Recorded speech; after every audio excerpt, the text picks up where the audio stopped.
तो दोस्तों yes bank ने अपने क्वार्टर वन के नंबर को डिस्क्लोज कर दिया है। तो चलिए देखते हैं क्या है क्वार्टर वन के नंबर्स के अंदर। डाटा लाख्स में है, मैं आपको क्रूज बता रहा हूँ। तो देखिए पिछले क्वार्टर में कंपनी 9,381 करोड़ का टोटल इनकम जनरेट की थी, पिछले साल 9,348 करोड़, जबकि अभी देखते हैं तो बढ़ के 9,842 करोड़ आपको देखने को मिल रहा है। तो साल से साल जाते हैं तो लगभग 5% के आसपास का जंप है कंपनी के टोटल इनकम के अंदर, जबकि क्वार्टरली बेस पे जाते हैं तो यहाँ पे भी लगभग 4.5% के आसपास का जंप है। तो कंपनी का टोटल इनकम देखते हैं लगभग 5% के आसपास साल से साल क्वार्टर बढ़ते हुए देखने को मिला है। इंटरेस्ट इनकम देखते हैं पिछले क्वार्टर में 7,650 करोड़ जनरेट किया था, पिछले साल 7,595 करोड़, जबकि अभी देखते हैं तो बढ़ के 8,044 करोड़ आपको जाता हुआ देखने को मिला। तो यहाँ पे भी वही तेजी आपको देखने को मिल रही है। चलिए कंपनी के नेट इंटरेस्ट इनकम क्या निकलता है वो देखते हैं, यानी कि एनआई क्या निकलता है।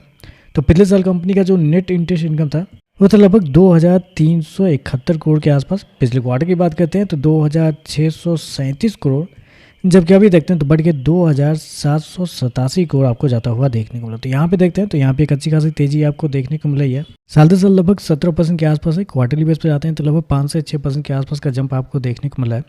कंपनी शो किया 2,787 करोड़ का नेट इंटरेस्ट इनकम इस क्वार्टर में, जबकि मार्केट का अनुमान भी इतना ही था 2,780 करोड़ के आसपास।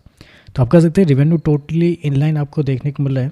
चलिए कंपनी के खर्चे क्या है वो देखते हैं। तो देखिए पिछले क्वार्टर में कंपनी 7,762 करोड़ खर्च की थी, पिछले साल 7,990 करोड़, जबकि अभी देखते हैं तो 8,138 करोड़ आपको जाता हुआ देखने को मिला। तो खर्चे भी देखते हैं तो खर्चे भी कंपनी के काफ़ी हद तक कंट्रोल में ही आपको देखने को मिले।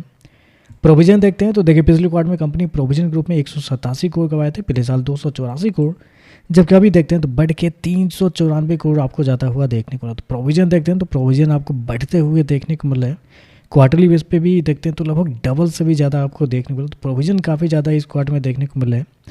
प्रॉफिट की बात करते हैं तो देखिए पिछले क्वार्टर में कंपनी 1,068 करोड़ के प्रॉफिट में थी, पिछले साल 801 करोड़, जबकि अभी देखते हैं तो 1,070 करोड़ आपको जाता हुआ देखने को मिला है। तो साल से साल जाते हैं तो साल से साल कंपनी के प्रॉफिट के अंदर लगभग 34% के आसपास का जंप आपको देखने को मिला है, जबकि क्वार्टरली बेस पे जाते हैं तो क्वार्टरली बेस पे कंपनी का प्रॉफिट फ्लैट आपको देखने को मिला। तो क्वार्टरली बेस पे फ्लैट है, जबकि साल से साल एक बड़ी तेजी आपको देखने को मिली है। कंपनी शो किया 1,070 करोड़ का प्रॉफिट इस क्वार्टर में, जबकि मार्केट का अनुमान था लगभग 1,050 करोड़ से लेके 1,180 करोड़ के आसपास। तो यहाँ पे मुझे लगता है थोड़ा सा प्रोविजन की वजह से कम आपको देखने को मिल रहा है, क्योंकि 2-3 रिपोर्ट थे जिसमें 1,100 करोड़ के ऊपर का एस्टीमेट दिया गया था। तो ऐसे में मुझे लगता है थोड़ा सा बिलो एस्टीमेट कर सकते हैं प्रॉफिट। चलिए मार्जिन ईपीएस क्या है वो देखते हैं। ईपीएस की बात करते हैं पिछले क्वार्टर में 34 रुपये, पिछले साल 26 पैसे, अभी देखते हैं तो 34 रुपये आपको जाता हुआ देखने को मिला है।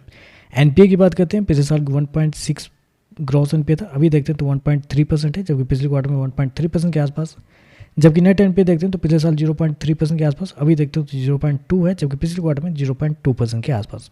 तो ओवरऑल अगर देखा जाए तो नंबर मुझे लगता है ठीक ही नंबर देखने को मिला है। कंपनी की रेवेन्यू देखते हैं तो रेवेन्यू के अंदर तेजी है, साल से साल क्वार्टर दोनों मार्केट का जितना अनुमान था उतना ही आपको देखने को मिला। प्रॉफिट देखते हैं तो थोड़ा सा मुझे लगता है थोड़ा सा कम है, लेकिन क्वार्टरली बेस पे मार्जिन भी आपको गिरते हुए देखने को मिला, प्रॉफिट भी फ्लैट आपको देखने को मिला है।